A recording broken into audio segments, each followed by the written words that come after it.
Christy tries to ignore the way her pulse quickens when he walks into a room. She tries to stay invisible, stay distant, stay safe. But when J1 starts bringing girls home, something inside Christy snaps. She can't watch him fall for someone else. So she stops it. Again. And again. And again. It starts as jealousy. It becomes obsession. And by the time Christy realizes what she's been doing, and why, it's too late to pretend she doesn't feel what she feels. In the glittering, unforgiving world of Soul's Elite, where appearances are everything and family is sacred, Christy must face the most terrifying question of all. What do you do when the person you love is the one person you're not supposed to want? Soul's skyline shimmered gold under the late afternoon sun, its towers of steel and glass rising like proud monuments against the autumn sky. In one of the most exclusive neighborhoods of Gangnam-gu, tucked behind wrought iron gates and a garden of perfectly trimmed hedgerows, sat the Park family mansion. A breathtaking structure of white marble and floor-to-ceiling windows that caught the light like a jewel.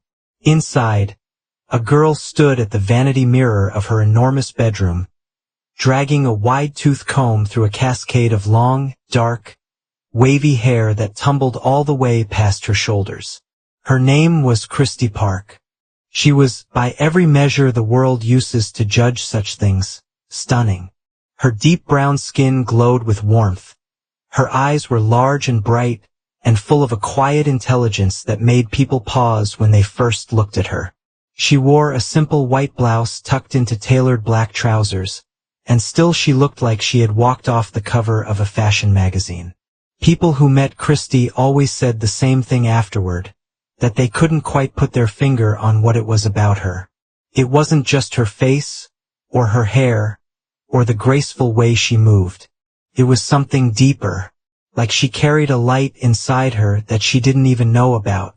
But behind those bright eyes lived a grief that never fully went away. Christy was the beloved only daughter of James Park, one of South Korea's most celebrated businessmen. Her father was a tall, dignified man whose name appeared regularly in financial newspapers, whose handshakes closed deals worth billions, and whose laughter, deep and genuine, could fill a whole room. Christy had inherited his sharpness, his warmth, and something else too, her mother's grace. Her mother. Even now, years later, Christy could not think of her without feeling that familiar ache bloom in the center of her chest.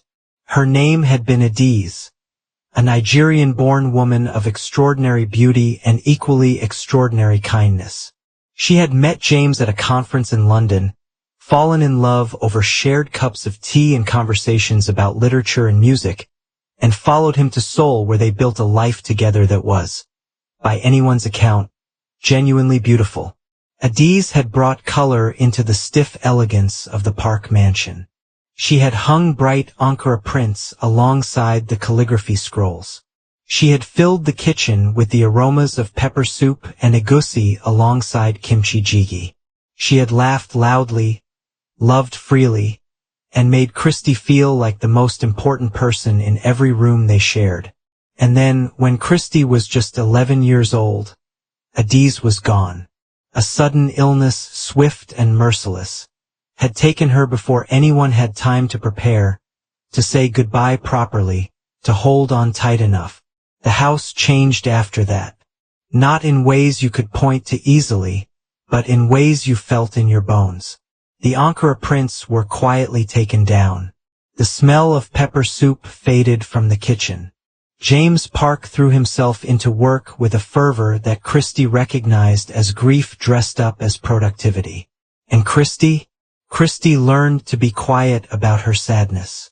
She learned to sit with it in the privacy of her bedroom, pressing it down beneath schoolwork and extracurriculars and the performance of being fine. She was 18 now, and she had become so practiced at being fine that even she sometimes forgot she was performing. The announcement came on a Sunday evening. Christy had been in the living room reading when her father sat down across from her, folding his hands on his knees the way he always did when he had something difficult to say. She lowered her book and looked at him and thought, "Here it comes." "Christy," he began carefully, "I've been seeing someone for about a year now. Her name is Yunju." A year. She turned the word over in her mind like a stone. A year, and he had said nothing. "I know this is a lot," James continued, watching her face with the cautious attention of a man who loves his daughter and does not want to hurt her. "And I'm not asking you to replace anything or anyone. Your mother." He paused, jaw tight. "Your mother will always be your mother. But I've been lonely, Christy. And Yunju, she's a good woman. I want you to meet her."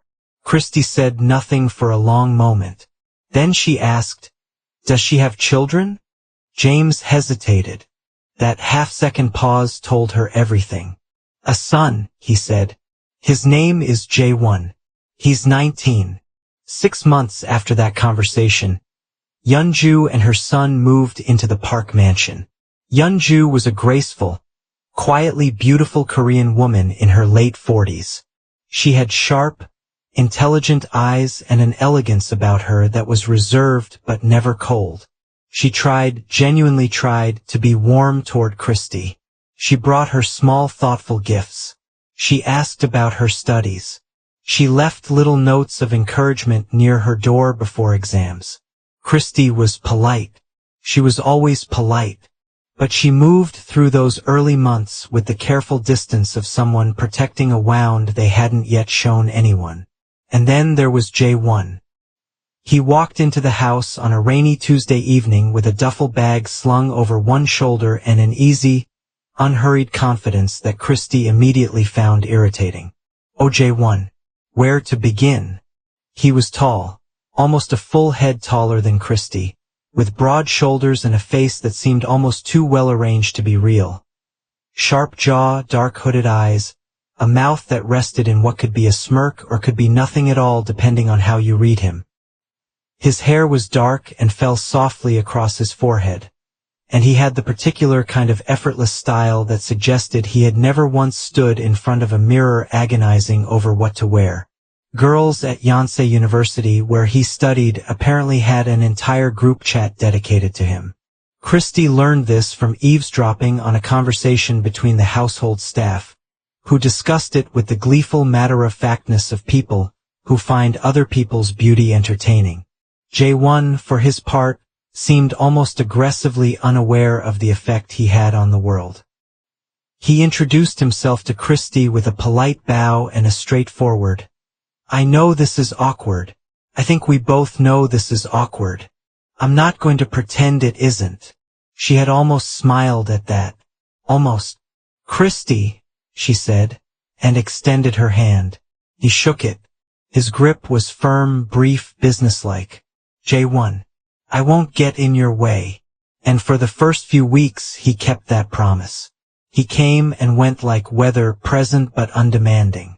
He ate his meals quickly and disappeared into his room to study.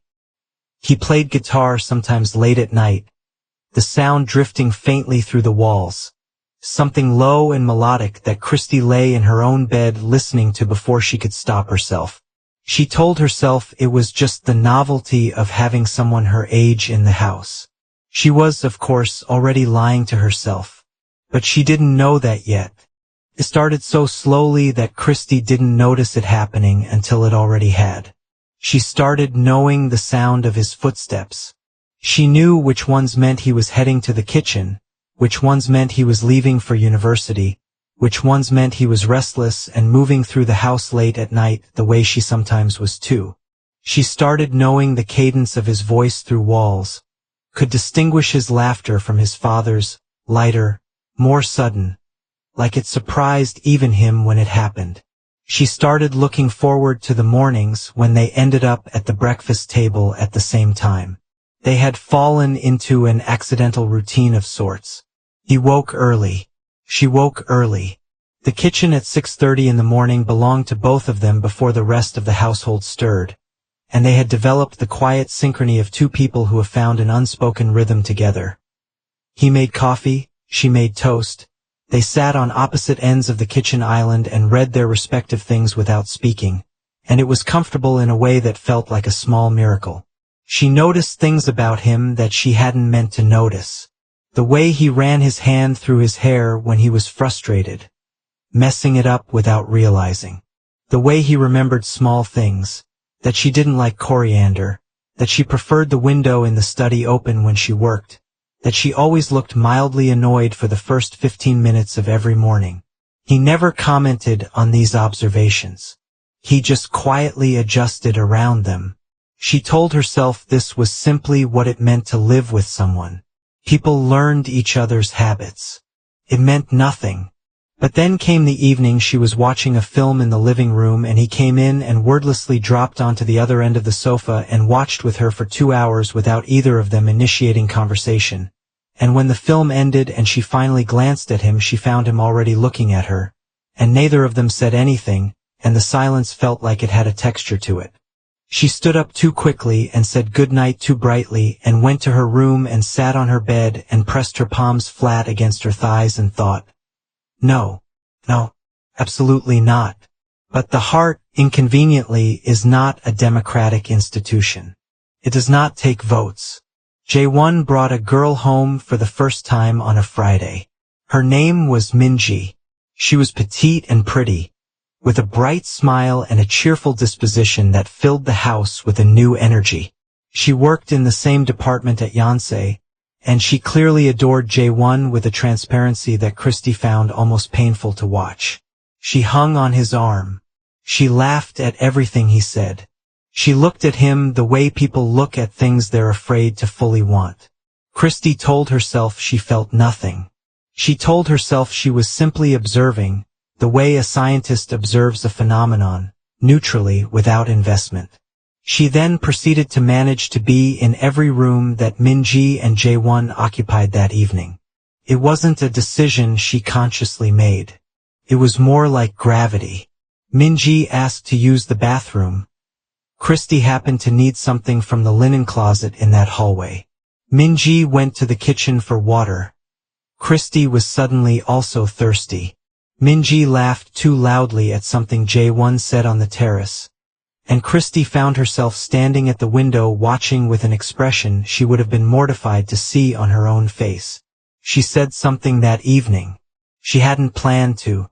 They were all gathered in the living room when Minji made an offhand comment about a film she'd loved, and Christy, without thinking, gently contradicted her, pointed out a logical inconsistency in the plot, cited a critical essay she'd read, kept her tone light but precise. Minji blinked.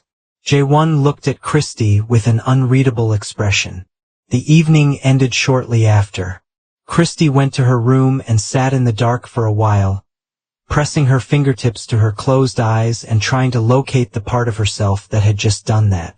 She found it, and it frightened her. Minji did not come back after that. 3 weeks later, a girl named Seo-yeon appeared. She was studying medicine and had a quiet, serious energy that Christy could not easily find fault with.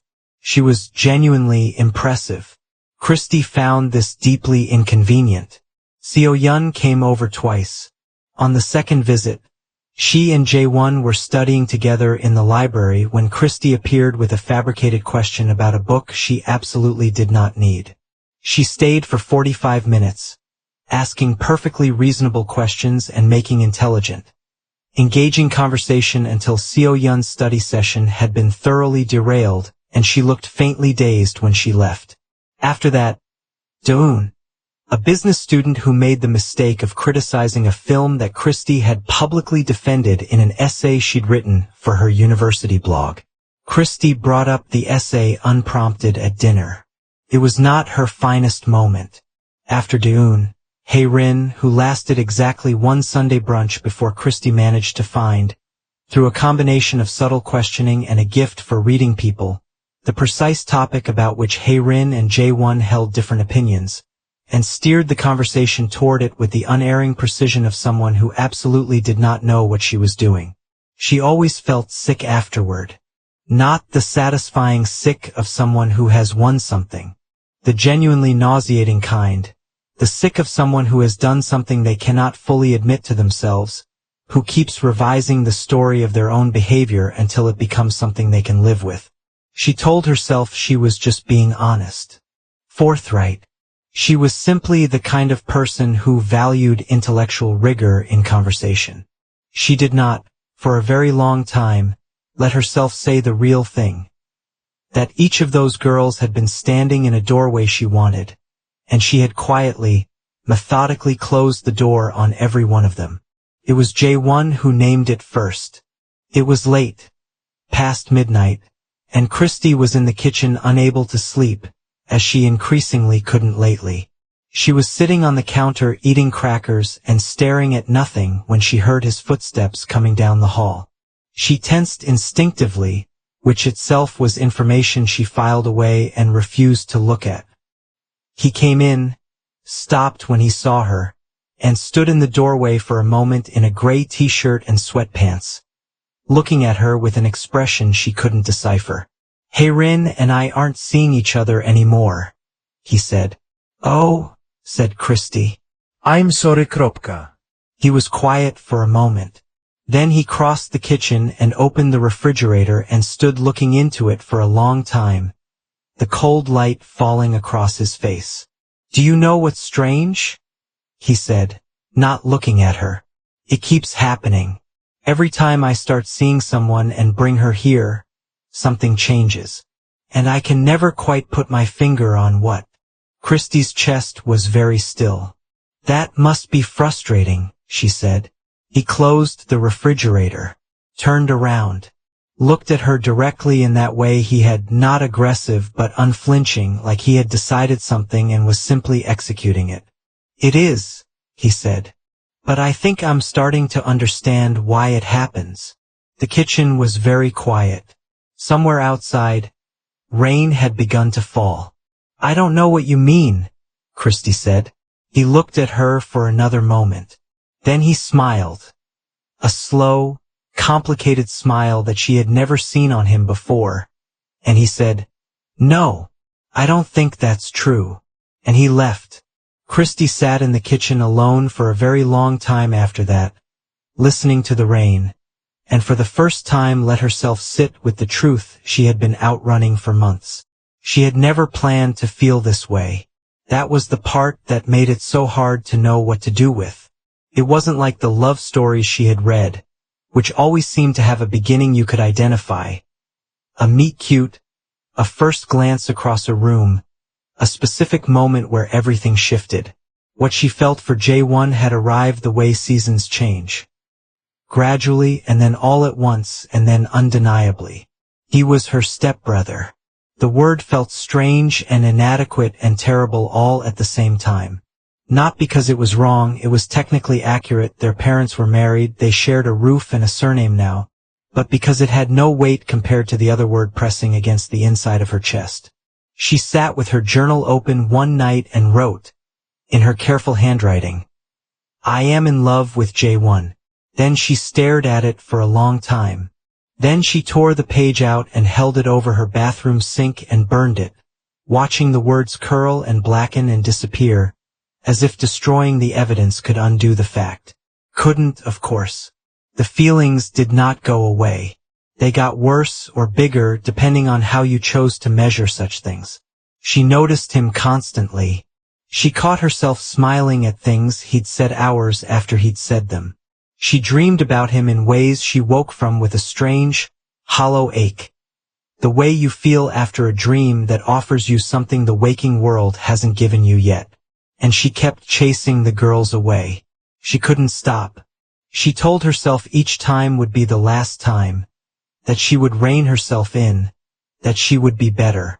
And then another girl would appear in her house and look at him the way she wasn't allowed to look at him, and something animal and uncontrollable would override her good intentions.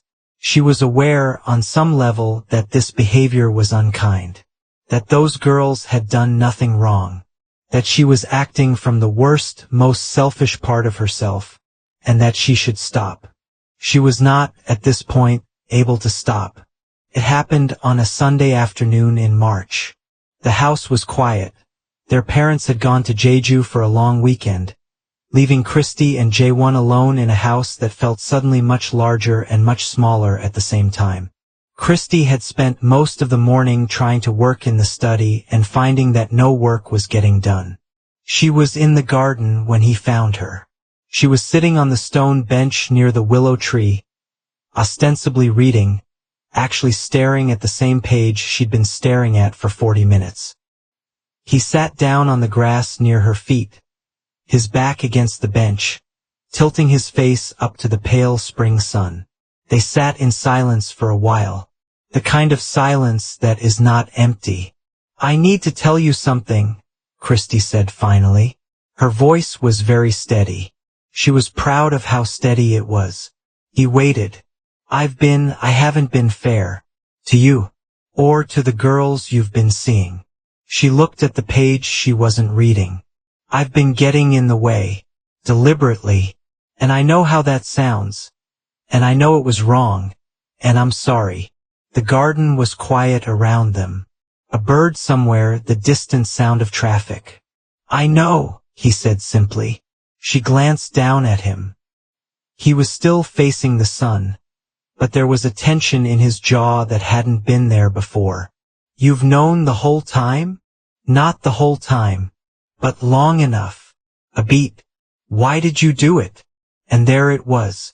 The question she had been asking herself for months and had never fully answered. She owed him an honest one. She set the book down.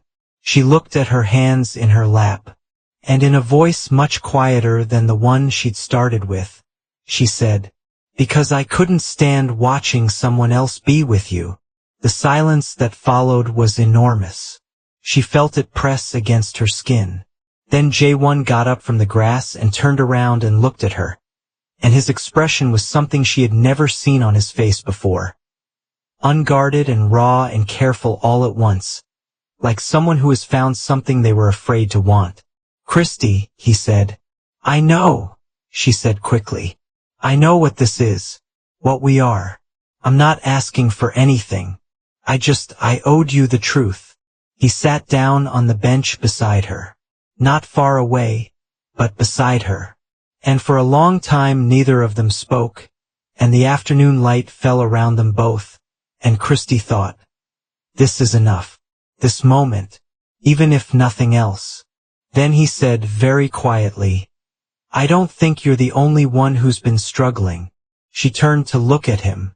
"I kept bringing girls home," he said slowly, "and I told myself it was because I was moving on, being normal, doing what you're supposed to do. But they never felt right." He looked at his hands. "And then you'd walk in, and everything else would get very quiet." They did not kiss that afternoon in the garden. They did not make declarations. They sat together until the sun began to lower and the air grew cool, and they talked, really talked, for the first time without the careful management of distance. About her mother and his father, about what it had been like to find themselves in the same house as strangers, about the grief and the strangeness and the small moments that had, without their permission, become something else. But they also talked about what it meant, because the truth was complicated. The truth was that their parents were married, that they lived in the same house, that society had words for what they were to each other, and those words made what they felt sound wrong in ways that neither of them believed it actually was, and yet, "We can't," Christy started. "I know," said Jaewon. "Not like this. Not while." "I know," he said again, gently. "I know." And there was grief in that too, a different kind, the grief of knowing you have found something true and beautiful and being unable to simply take it, because the world you live in has complications and those complications matter and some things have to be thought through before they can be decided. They ate dinner together that evening and the conversation was easy and warm and tinged with something bittersweet. Jaewon made ramen and Christy made a salad she insisted would complement it even though he was skeptical, and they sat at the kitchen table under the warm yellow light and ate and talked and laughed. And it was, Christy thought, the most ordinary and extraordinary evening of her life. When they said good night at the top of the stairs, he paused. "For what it's worth," he said, Those girls were never going to work out. Not because of what you did. He looked at her. Because of you. She stood in the hallway after his door closed and pressed her hand flat against her chest, feeling her own heartbeat. The months that followed were not simple. They were never going to be simple. Christy and J1 did not immediately resolve anything. They could not. The situation they found themselves in was one that required time and honesty and courage of a kind that doesn't come in a single afternoon conversation in a garden. There were mornings when the distance between them felt necessary and right, and evenings when it felt unbearable. There were weeks when they were simply step-siblings, present, careful, kind, and weeks when everything felt like it was quietly on fire. Christy stopped interfering. That was the first thing she did, and she did it fully and without exception. It was not easy. It required her to be honest with herself about what she had been doing and why, to sit with the discomfort of that honesty rather than building stories around it. She apologized, privately, to the versions of Minji and Seo-yun and the others she carried in her conscience. She could not apologize to them in person. She had no way to reach them, but she could at least have the integrity to acknowledge, clearly and without softening, what she had done. She also, for the first time, began to speak to someone about her grief. A therapist, recommended by her university. She had not realized how much she was still carrying from the loss of her mother, how much of her behavior, her walls, her obsessive grasping for control in her closest relationships, had been built on the foundation of that original loss. The grief she had taught herself to be quiet about had not disappeared. It had simply found other shapes. J1, for his part, gave her space without giving her distance. He remained constant, not pressuring, not withdrawing, simply there. It occurred to Christy once, watching him across the dinner table, that she had never in her life met someone so consistently themselves, so impossible to destabilize, so stubbornly, infuriatingly, beautifully steady. She told him this once, and he laughed. That startled laugh that still caught her off guard, and said, "My mother says the same thing. She also says it would drive anyone insane." "It does," Christy said. "It really does." But she was smiling when she said it. The day Christy turned 19, she sat in the garden by the willow tree and let herself feel happy without immediately looking for the reason it wouldn't last. It was a small act of courage. For her, it was enormous. The garden was full that afternoon, her father, laughing louder than she'd heard him laugh in years. Yeonju, who had, over time, grown from a stranger into something Christy did not yet have a word for but which felt, she thought, a little like family. A few friends from university, the household staff who had known her since she was small, and wept at her childhood photos with a sentimentality she had learned to find endearing rather than embarrassing. Jae-won was at the far end of the garden with two university friends, and he caught her eye across the crowd and held up his glass slightly in a small, private toast that no one else would have noticed. She held hers up in return.